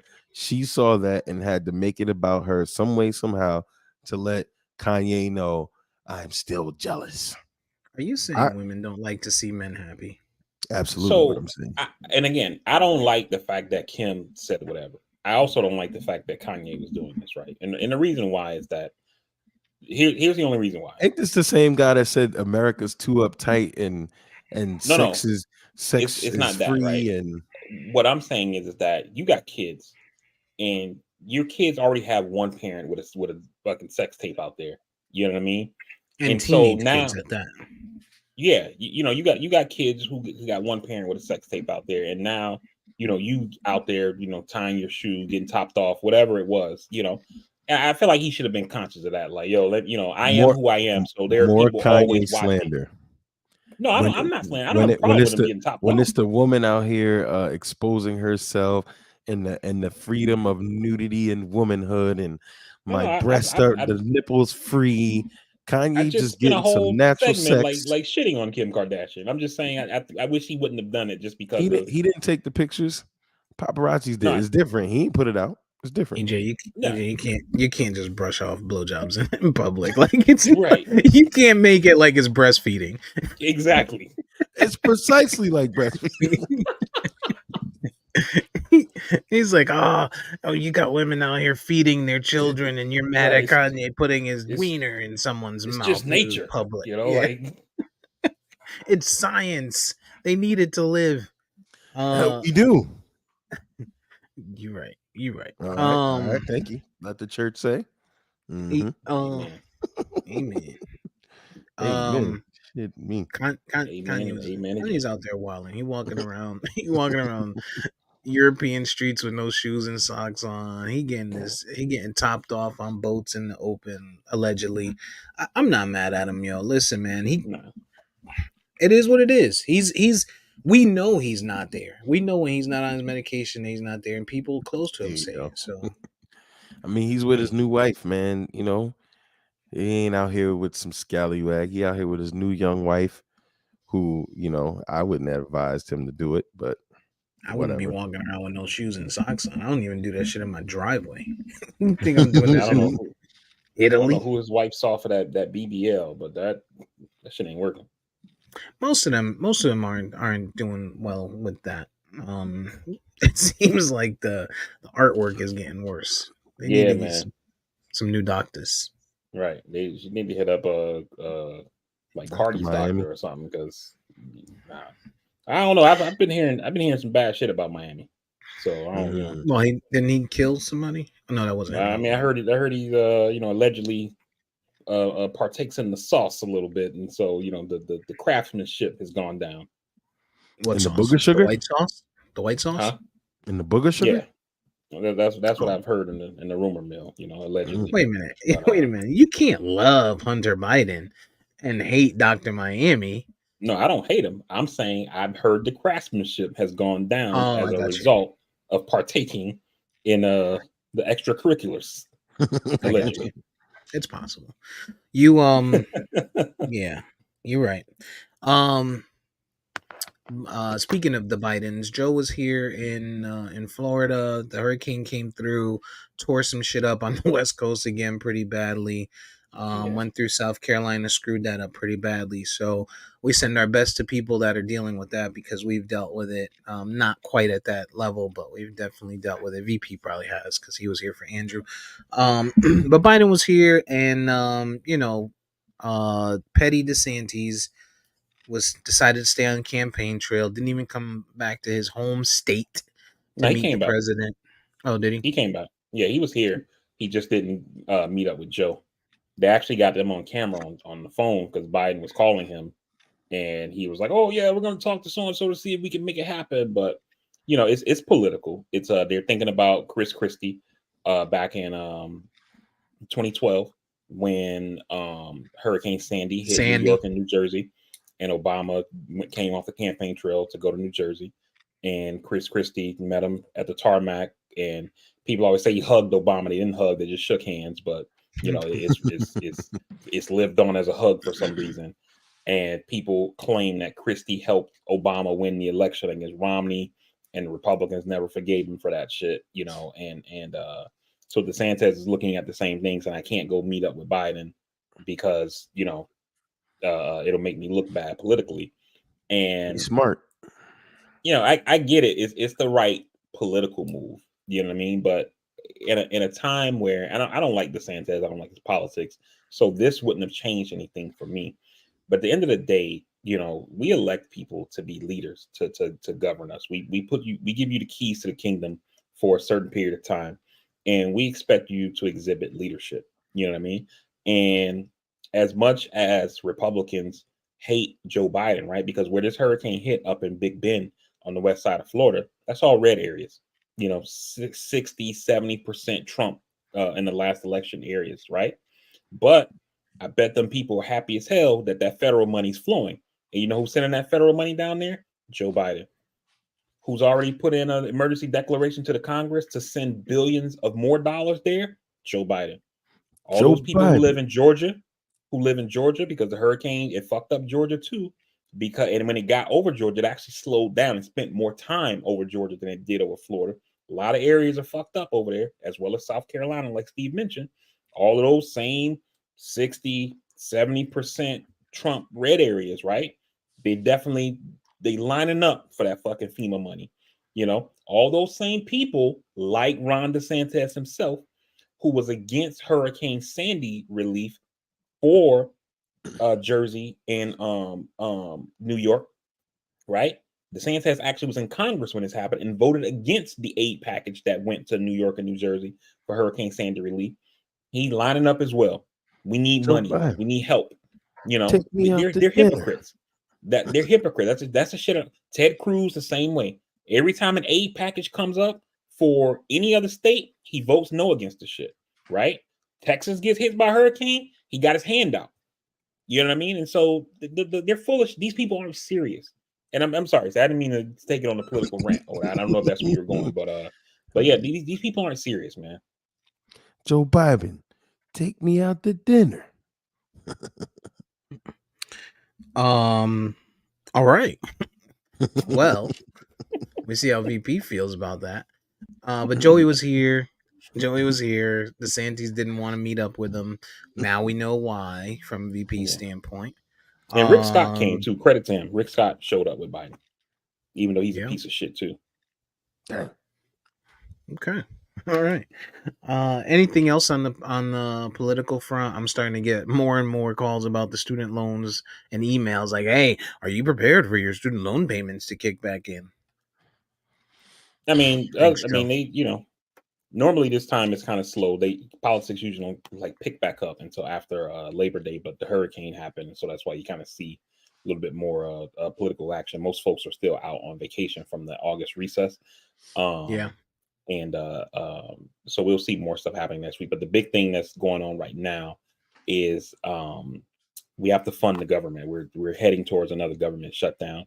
It seems like the Republicans in the House, the Freedom Caucus in particular, they essentially want to shut down the government just because. And I think that they're making the calculus that if we shut down the government, it's going to make Biden look bad, because Biden said, vote for me. I can work with these people. I can get things done, even though these people, aren't serious folks, whatever. And now if stuff's not getting done, people's going to blame him instead of them. And then afterwards, they're also looking at impeaching him, and when you say for what reasons, Trump got impeached, so Biden needs to be impeached. So, so those are kind of two things. Make it even. Yeah. Those are two things that are happening right now. The impeachment stuff is kind of just being talked about at this point. Nothing, no actual actions have happened. But the people who essentially made Kevin McCarthy the Speaker of the House, the Marjorie Taylor Greens, the Lauren Boeberts, the Byron Donalds, folks like that, they want their pound of flesh and essentially are telling McCarthy, you need to make this happen if you want to keep being Speaker. So watch this space on that front So in if the terms government of shuts down, impeachment. the government shuts down, are they not going to collect student loans? Well, your student loan payments aren't necessarily collected by the government, I don't think. So, but the reason they really want to shut the government down, they're not saying this, but it is what it is. They want to shut down the investigations into Trump. So they think if they shut down the government, it'll slow down the special counsel case that's going on against Trump. But because again, like I keep telling you, these people aren't serious. They don't understand that one, the court system doesn't shut down when the government shut down. It continues to move, right? It may move at a little bit of a slower pace, but it continues to move. That's one. Two, the special counsel, Jack Smith, the money that he's funded actually comes from a special appropriation that is funded year round, regardless of a government shutdown happens or not. So they're not cutting off the special counsel's funds. Him and his team are still going to be getting paid and still able to do their investigation and do their work and stuff like that. So, but again, these people aren't serious, yo. Right. Well, not much going on on the political front. Besides, of course, Republicans making their rounds, and wild shit is going to be coming out about Biden, of course, because they got to expose stuff. Biden's old. Yeah. They said that They said the chick in California gave her daughter, her niece, power of attorney, but she's still serving as a senator. Dianne Feinstein. I hadn't heard about that, but she needs to go. Like her. Dianne Feinstein is clearly not there. There was like 3 years ago, people were saying she looks like she was already having like beginning stages of either like dementia or Alzheimer's or something like that, and she's not there. She's clearly not there, right? But the problem is that again, our politics have gotten so fractured, right, that the Republicans have seen this as an opportunity, right? So the reason that she's not leaving is that if she resigns and the governor of California appoints a new senator, the Republicans are saying that they're not going to let the Democrats replace her on the Judiciary Committee, right? Because the Democrats have a clear majority because they have 51 senators, right? So normally in the Senate, the House, whatever, on all the committees, whichever party has the majority, they put the majority of their folks on the committee, right? So the Judiciary Committee has 20 senators on it, so it's 11 Democrats and 10 Republicans, or I'm sorry, 11 Democrats and 9 Republicans. That way, the Democrats have a clear majority; they can pass anything they want out of committee, et cetera, et cetera. But the Republicans are saying if she resigns and a new senator comes, they're gonna basically filibuster the vote that lets them assign the new senator to a committee, which essentially stops any judges that Biden nominates from being confirmed and put on the court. So that's essentially the reason why she's not leaving. They're essentially using her as a rubber stamp to continue moving judges through the confirmation process. And so that's what's happening here, is that this stuff it's all politics, man. Even with McConnell, right? McConnell had his issues. And also, by the way, Biden said that he was told that McConnell got a concussion like a couple months ago. He had a fall or something and hit his head and had a concussion. Yeah. And these like moments where he's freezing or whatever is like a result of having a concussion. I don't know if that's true or not, but that's what's out there. But anyway, even with a guy like McConnell, I'm also saying this guy needs to go, right?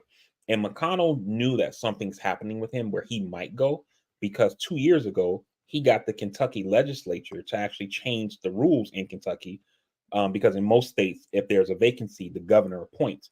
But Kentucky has a Democratic governor right now. And to avoid the Democratic governor appointing a Democrat in his seat, they changed the rules to where the governor still appoints, but there's like a committee that gets impaneled that like puts together like a group of nominees the governor has to pick from. And then they also changed the rules to make it to how Arizona has it. In Arizona, if there's a vacancy, the governor has to appoint the new senator has to be from the same party as the person who left the vacancy. So if a Republican left a vacancy, they got to appoint a Republican, or if a Democrat left, they got to appoint a Democrat. But Kentucky did that, and then also put another layer in case you have like a Democrat who just switches to Republican, so the governor can nominate them, to put this panel in place that says the panel is going to give you a list of like 5 names, and you got to pick one of the 5. And so it's just like stuff like that, where it's like, it's just all pure politics, man. These people don't care about the country, and it's both sides. It's not just Republicans. I would argue Republicans more, but these people are, it's all about power, keeping their seats, et cetera, et cetera. They're all control freaks. That's all it is. Mm-hmm. Control freaks. Well, we'll watch this space to see if McConnell continues to play freeze tag on the news, or what happens there. But what else is going on? Anything else pressing to chat about? I watched that. I watched the Adam Sandler movie on Netflix. You're not invited to my bat mitzvah. I did. I saw Adam. I saw Adam Sandler, and I thought it was a little. I thought it was an Adam Sandler film. They got me. They got me into this teeny bopper chick flick movie. I said the same thing to my wife. I was like, I feel like they used Adam Sandler to get me to click play, and he's barely in the movie. I mean, it's one of his movies. It's a Happy Gilmore film, but he's the draw. And then the movie stopped watching all about after the kids. first 15 minutes. I saw it coming. I saw it coming. I watched it. I watched it all the way through. Yeah, me too. On another note, suckers. While I was watching, I switched over after I watched that, and I watched The Lion King. And I have to say, I think Scar is the worst villain of all time. I think he's worse than Joffrey. I think he's worse than everybody. Like, Scar is this guy makes me cry every time I watch. Every time I watch it, when he kills Mufasa, I'm like, oh man, not again, not in front of poor Simba. It was, but that's it. That's all. I haven't watched anything else new. I watched that movie. It was very teeny bopperish, but I still finished it. Yeah, I finished it as well. It was some bad. She was dirty, yo. His daughter was a scumbag. She definitely was. But I thought it was a little bit over the top. But it was a Netflix joint, and again they got me. But I watched that. I also finally got the season finale of Warrior. Got that done. My other shows, Big Brother, my reality shows, stuff like that. Finish that stuff off. And so yeah, other than that, another thing I watched too was I watched The Big Short. This movie actually came out in 2015. I didn't know that, but I finally saw it. And it's a movie that talks about like the 2008 housing crash, like what happened to the economy and stuff.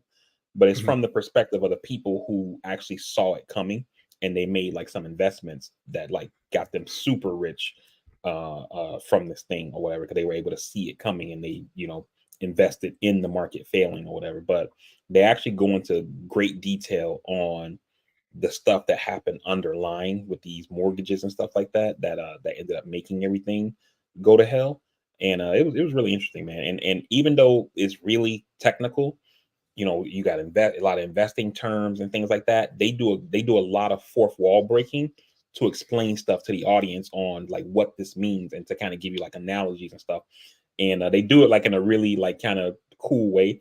Like in one scene, they get ready to talk about like these bonds, and like Ryan Reynolds like turns, and or not Ryan Reynolds, the other Ryan, Gosling. He like turns to the camera and he's like, to explain this, here's Margot Robbie sitting in a hot tub, and then like it's like Margot Robbie in a bubble bath drinking champagne, and she's like explaining like what this thing is, but like making it like really, really simplified or whatever. And they have another one. They do it like 3 times in the movie. There's one with Margot Robbie, there's one with Anthony Bourdain, and then there's another one with Selena Gomez or whatever, where they're just kind of like explaining these like really, really technical things, but making it like really simplified, so it's very understandable for you to be able to follow what's happening in the movie or whatever. But it was really interesting to kind of see them like go into it, and that's on Netflix as well. Yeah, I saw it pop up as newly added to Netflix. EJ, you been watching anything? Um, I watched The Wheel of Time. I watched that last season. Season 2 has come out, and I'm totally disinterested. It's just all over the place. I don't know what the hell's happening. It's just nonsense. They continue to push the theme of, women, and it's just all of the subtle shit that they do. But I've been But watching can I interject real quick? Mhm. I get your point about pushing a theme, but they're not pushing a theme with that. This show is about these women being in Yeah, I get control of it. the world, I get it. I get it. or I not get the it. show, but the book. I mean, I get it. I get it. And it's the theme. It's the theme of it, and they're pushing it. They're showing it. I mean, and but also it's EJ, cool. I saw a YouTube video on that show, Wheel of Time, Mhm. and it was from like people who, like, you know how they had like those YouTubers that were like Game of Thrones fans, who could like tell you, oh, this happened in the books, blah, blah, blah. And it was like a 25-minute video where they talked about a lot of stuff that the show left out that's from the books. I And could see watching that. that video made me feel like this is why I didn't like this show when I watched it, because you didn't watch it, right, Steve? No. Okay, so when you watch, if you were to watch season 1, there's certain stuff that happens in the show where it's like this thing will happen on screen, and like there's nothing to explain what's going on. It Yeah. just kind of happens, and you're left there like, the fuck just happened? You're Yep. like, what was that about? How does Yep. that relate to the story? You know what I Mhm. mean? And they talked about how in the books, like this one scene that they just 2-3 minute throwaway scene that obviously seems relevant, they put it in the show. It's like 3 chapters in the book of like just dedicated to just this, and in the show they almost put in there like it's like a throwaway line, you know and you as an audience member who didn't read the books are kind of just left there like, what am I watching here? What's happening? I don't get that. I don't know if you caught this, EJ. In the show, there's something happening with time where there's Mhm. some shit that's happening like in the future with flying vehicles kind of shit, and there's stuff happening back in the horse and buggy time frame. You know what I mean? And they go to this future place, and when you first see, like, wait, am I in the future or are they in a palace? Like, it looks, you can't tell, and then you finally like realize, oh, we're in the future for sure. And then they just move on and go back to horse and buggies and don't explain anything about what the hell just happened. Have to agree. It's totally confusing. So I've been watching it. It's kind of fell into being background noise. I've been watching Linus, which is a Paramount Plus show. With Zoe Saldana. Zoe. Yeah, it's filled with fucking plot holes. It's filled with plot holes. It's nasty. But it caught my eye for the first couple of episodes. I think the last Bet one it is did. this Sunday. Oh yeah, absolutely. I think the last one is this Sunday. So I'm kind of invested, so I'm gonna watch it regardless. But yeah, it's been nasty. It's been kind of nasty, to say the least. The Ultimatum. Watch The Ultimatum on Netflix. If you haven't watched the first season, the second season's just out. That is a crazy show. It's like I it's remember almost that. like, yeah, you know how I like watching The Circle. Mhm. Netflix be having them messy shows. It's Nick Lachey and his wife, and basically it's a couple. One person in the couple wants to be married, the other one is not committing, and they basically give them an ultimatum. They're like, "Hey, we're gonna go on the show, and at the end of it, you either need to propose or we're breaking up." But during that time in that show, they're living a married life with another person from another couple that's in the same situation, living in the same house, and all of that fun stuff. So it's interesting. It's interesting. So, but I would say it's definitely worth the watch.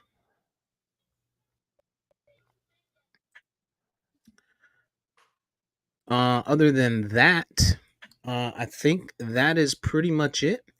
I have we all have some prep work to do for our 1 o'clock draft.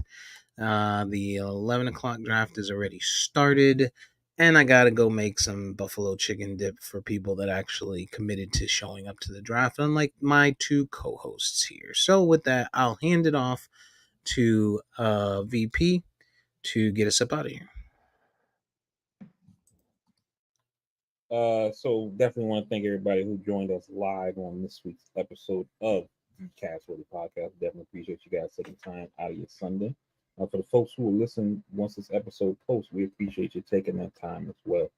Like we always say, man, make that phone call, reach out to your people. Tomorrow's not promising nobody. So definitely check in and see how folks are doing. They'll appreciate it. You'll appreciate it. Make that phone call, send that text. You can find the podcast on all podcasting platforms by searching at Castworthy. You can also follow us on any of our social media by searching at Castworthy. On Instagram, it's at Castworthy_podcast. While you're there, you can leave a like, comment, subscribe, share, follow, tell a friend to help us grow the audience. We very much appreciate it. And finally, like it started off when I joined, since I was actually late today, football is back. And, I hope that you enjoy this gift on every Sunday, Monday, Thursday, and potentially Friday this coming season. We get the Black Friday and Saturday. Right. So, enjoy this gift that keeps on giving, from now until February. But with that being said, we will see you all next week for another fresh episode of the Castworthy Podcast. And, hope that you enjoy your long holiday weekend here, the Labor Day coming up. And with that being said, we're out. We love you. We'll see you next time. Enjoy yourself.